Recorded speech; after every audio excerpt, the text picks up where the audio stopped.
त्याच्यानंतर देवेंद्रजींची देखील भेट घेऊ आणि महायुतीचे उमेदवार जे राजू पारवे उभे राहिलेले आहेत त्यांच्या प्रचारामध्ये आम्ही सामील होऊ.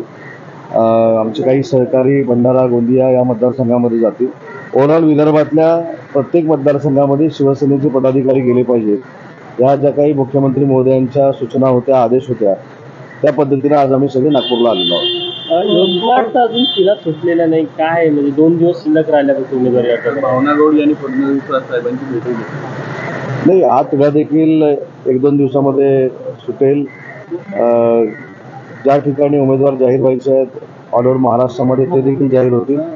आणि सगळ्यात जर आपण विचार केला आणि सध्याचं वातावरण जर बघितलं तर एकनाथजी शिंदे साहेब, देवेंद्रजी आणि अजितदादांनी जो संकल्प केलेला आहे 45+चा, तर नक्की आम्ही 45+ होऊ असं वातावरण महाराष्ट्रामध्ये नक्की आहे. मनसेसोबत युतीच्या चर्चा कुठपर्यंत आलेल्या आहे, काय स्टेटस आहे?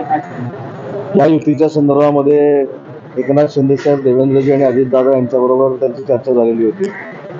त्याच्यावर तेच योग्य तो निर्णय सांगू शकतात. परंतु आता जी काही तिकीटं जाहीर झालेली आहेत, आता ज्या काही उमेदवार जाहीर झालेल्या आहेत आणि आता 2 दिवसामध्ये होणार आहेत, याचा ओव्हरऑल जर व्ह्यू आपण घेतला तर महायुतीचंच वातावरण पूर्ण महाराष्ट्रामध्ये आहे.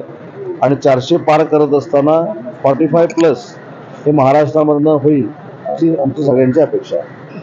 4 जागावर जे घोळवलं होतं ठाणे, कल्याण, संभाजीनगर, काय स्टेटस आहे? त्याच्यावरचा निर्णय देखील येत्या 2 दिवसामध्ये होईल. मला असं वाटतं की सगळे आम्ही एकत्र निवडणुकीला सामोरं जाऊ आणि जे लक्ष आमच्या सगळ्यांच्या समोर आहे 45 ते आम्ही पार करू. काही जागांची अदलाबदली होण्याची चर्चा आहे, काय करायचं? तुमच्या मनातल्या सगळ्या शंका 2 दिवसामध्ये त्या शंकांचं निरसन होईल आणि 48च्या 48 जागा महायुतीच्या जाहीर होतील. ठाणे कल्याणपैकी एक भाजपला हवी याची काही चर्चा आहे? आपल्या मनातल्या सगळ्या शंका 2 दिवसामध्ये त्यांचं निरसन होईल आणि 48च्या 48 जागा जाहीर होतील. दुसऱ्या टप्प्याचं जागा वाटप जवळपास फायनल झालंय. ते सगळ्याच टप्प्याचं जागा वाटप 2 दिवसामध्ये फायनल होईल आणि 48च्या 48 जागा जाहीर होतील. अशी देखील चर्चा सुरू आहे. ही चर्चा आणि सूत्र ही फार आपल्या सगळ्या क्षेत्रामध्ये आहेत. त्याच्यामुळे असं कुठेही चर्चा झालेली नाही, असं कुठेही फायनल झालेलं नाही.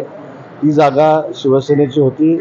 पूर्वीचे आमचे खासदार सहकारी आमच्यासोबत दुर्दैवानं आले नाही, त्याच्यामुळे त्या जागेवर शिवसेनेनं दावा ठेवलेला आहे आणि शिवसेनेला जागा जर मिळाली तर महायुतीच्या सगळ्या नेत्यांच्या आशीर्वादानं ती जागा 2 ते 2.5 लाखांना आम्ही जिंकू. महायुतीमध्ये 3 पक्ष असल्यामुळे समन्वय कसा आहे प्रचाराला?